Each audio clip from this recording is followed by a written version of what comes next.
Shonen Jump has existed for so many years. But what if I told you that it's currently in its best era ever? Over the years, Shonen Jump has had some failures, some disappointments, most importantly, some of the most legendary manga of all time. And even though I've recently experienced a few disappointments myself, why JJK, why? I always knew that this generation of manga was absolutely insane. But what I didn't know is that a lot of people were saying that it's the best generation of all time. So today, I'm gonna show you some of the ongoing Shonen Jump manga and tell you why they're amazing. And I'll also compare them to older Shonen Jump manga to see if this generation is actually the best. Hey, hi.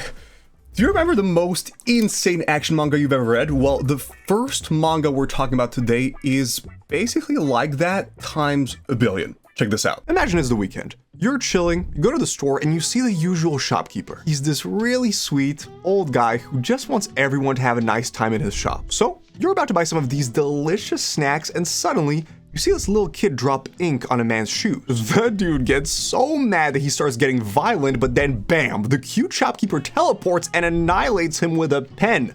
With a freaking pen! This is Taro Sakamoto, and he's actually not a cute old man.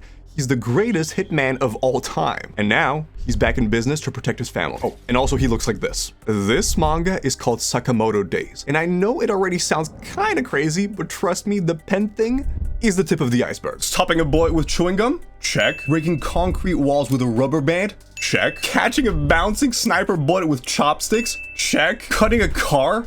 A car? This series goes absolutely all out with the action scenes. I mean, there were genuinely so many moments where I had to just pause and ask myself, what the just happened? Every time you think you've seen the craziest action scene ever, the next one somehow goes even harder. And the characters are as unique as the fight scenes. Okay, so this guy's a hitman, right? And he's in the house of one of his targets, but he is really stressed out that a manga is missing from a bookcase. So what does he do? He leaves, buys it, and comes back just to put it in the freaking bookcase. I mean, keep in mind, he does all that after eliminating the target. It's almost impossible to choose a favorite character because they're all so weird and amazing. And on top of that, they all have a unique fighting style, which makes the fights even more insane. And somehow, in the middle of all this insanity, there are also a bunch of regular, everyday slice of life moments. Okay, so in this scene, for example, Sakamoto's entire family goes to an amusement park, right? But the hilarious part is that my man is fighting a bunch of hitmen while trying to distract his daughter so that she can still have a nice time, right? I mean, what a legend. And you know what? What? Those scenes are the best part of this manga. They are so funny and they just give you a really nice break from all the insane fights. And to be honest, I'm pretty sure that you've already seen so many shonen that mix action with comedy. Stuff like Naruto, One Piece, Dragon Ball. I mean, there are a lot of them. But the thing is, in most of these shonen, the action is definitely the main thing and the comedy is kind of a bonus. But in Sakamoto Days, the funny moments are just as important as the serious moments. And it's not like you get them here and there. No, every single scene has so much humor. This manga feels different from a lot of shonen because it takes comedy and action to the absolute max. If you've never read it, please, please, please just look at some of the panels because they are insane. They're just insane. And yes, a slice of life mixed with John Wick is already pretty weird. But trust me, the next Shonen Jump manga is so much weirder. Okay, I'm gonna show you 3 scenes and you need to figure out if they're actually in this manga or if I just invented them. This is a scene where a character has to find his balls because they were stolen by an evil spirit. This is a scene where 3 high schoolers are fighting the Loch Ness Monster. Oh, and also it's shooting lasers for some reason. And this is a scene where a lady uses an extremely powerful martial art technique while screaming Jennifer Lopez. We're talking about Dandadan. And yes, all these things absolutely happen in the story. And I know that the anime just came out, but trust me, you need to see how wild the manga is. The first thing you need to know is that the author can basically draw anything.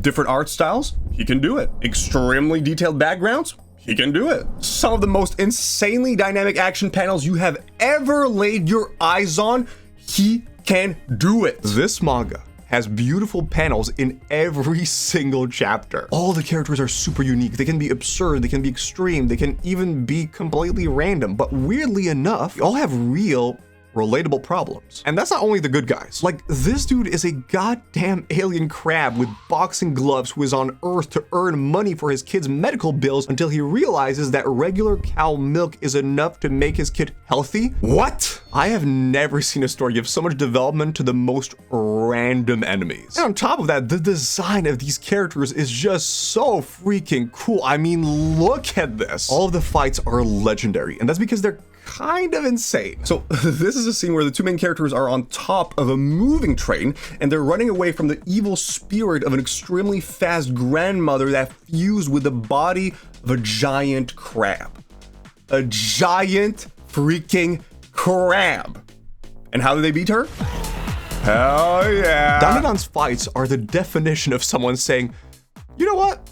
You just have to watch it. But with great fights come great power systems. And trust me, Dandadan's power system is definitely something. Okay, so this guy controls the spirit of the extremely fast grandmother, but he doesn't know how to fight. So he just runs into enemies really fast. This girl controls the spirit of a dancer and she has pink hair, so she just uses sick kicks and her pink hair becomes super long. And this guy likes football, so he shoots footballs. Each character's power is a combination of the spirit inside of them and their personality, which is so simple and I love it. It makes everything easy to understand and extremely unpredictable because the author can basically do anything he wants. And somehow, Dandadan is also one of the best romance stories I have ever read in shonen. The relationship between the two main characters feels real, it feels genuine, and I actually enjoy these parts just as much as I enjoy all the crazy stuff. Unlike a lot of shonen where the romance is kind of lame, Dandadan treats this love story with a lot of care, and I really appreciate that. This is so cute.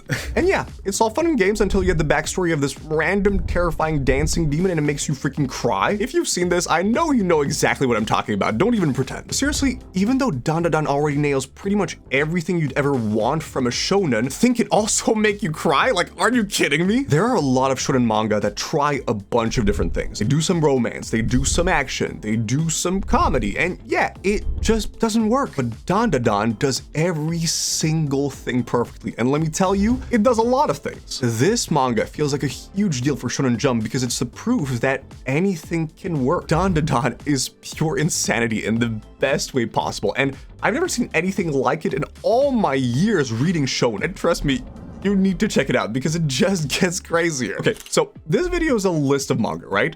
But how can any other manga do better than that? Well, what if I told you that the next Shonen Jump manga is so good that it was recommended by the author of Naruto and the author of My Hero Academia? Check this out. This is Chihiro, and this is Chihiro's dad. He's a blacksmith. But not just any blacksmith. No.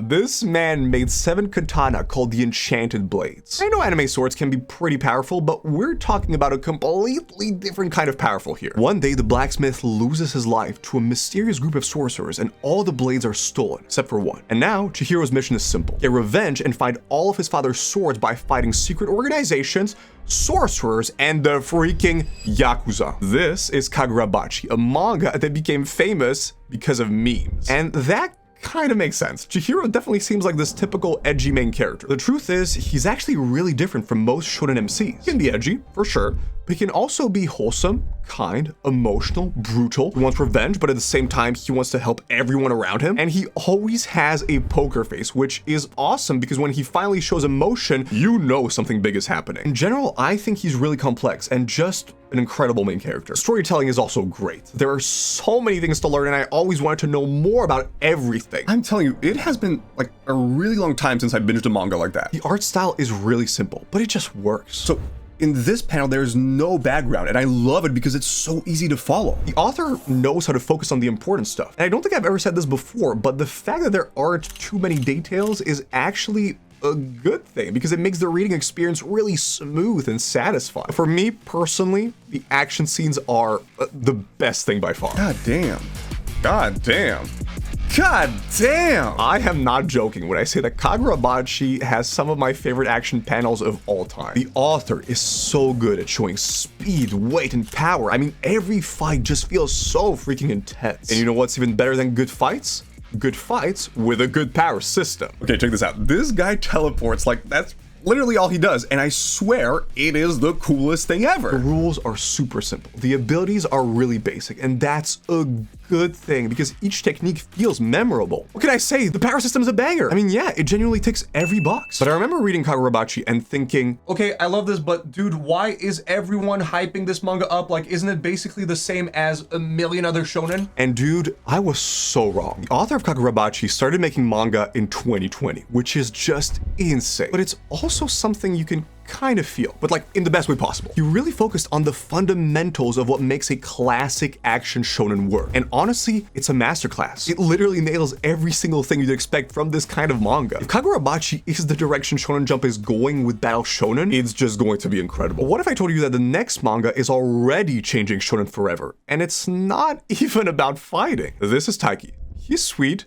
he's awkward, he loves badminton, and he has the biggest crush on Shinatsu, a rising star basketball player. One day, her parents go abroad for work, so she needs to find a place to live. And surprise, surprise, her parents decide that the best place for her to move into is Taiki's house. So now he has to train, go to school, and keep his cool while living under the same roof as his crush. This is Blue Box, and trust me, the romance in this manga is actually completely different from almost every shonen out there. Taiki has a crush on Shinatsu, yes, but it's because he really admires her. He sees her as a passionate athlete who fights even when things get tough, and that truly inspires him. And yes, he also finds her cute. This right here is just the most wholesome thing I've ever seen. You know what's even more underrated with Blue Box? How mature it is. For example, there's another relationship between a guy called Haruyu and his girlfriend Kara. They're committed to each other, but they're also really focused on their goals. I mean, they even agree to break up if either one stops working towards their dreams. I feel like love and romance in shonen manga is usually really exaggerated. But in Blue Box, it's simple, it's wholesome, and it's never over the top. I mean, no, sometimes it's definitely over the top, but it's still really cute. And yeah, it's a little bit unusual to mix sports with romance, but trust me, it works so well. Okay, so this is a scene where Taiki's playing badminton, and the way he feels about Shinatsu actually changes the way he plays. And I kind of love that because, I don't know, it just feels real. The characters have their own lives and passions, which means that when those romantic moments finally happen, they feel way more meaningful. Each character feels like a real three-dimensional person. And I know it sounds basic, but most shonen can't do it. The beautiful part is that over time, we get to know them more and more, and it's so much fun to see how they develop. And the jokes are actually funny and relatable. I love how he gave his scarf literally like the second she sneezed.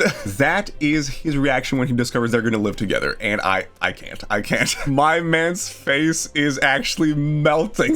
Blue Box has just the right amount of comedy, which is nice because the story never feels too dramatic or too serious or too romantic. And in the beginning, I was reading it and kind of thinking that, you know, it's a manga with better romance than usual, but I don't really get why people love it so much. But then I thought about all the shonen that I've read, and I almost had kind of a revelation. There are so many shonen out there where the relationships between the characters are just not super interesting. And I'm not only talking about romantic relationships, I'm talking about any kind of relationship. And listen, I love older shonen like Naruto, for example. But I think that if we could have the same amount of cool action, but with more time to develop the relationships between characters, yeah, it would make everything so much more interesting. I swear, Blue Box kind of ruined my life now, because every time I'm going to read shonen, I'll just be thinking like, why the is the romance so bad? I love that we live in a time where a romance manga can be popular in Shonen Jump. It honestly just shows how special this era is. And you know what? I also love that there's a manga for young dudes that shows a more realistic version of love and relationships. It makes me so happy that a story like this is doing well. Like,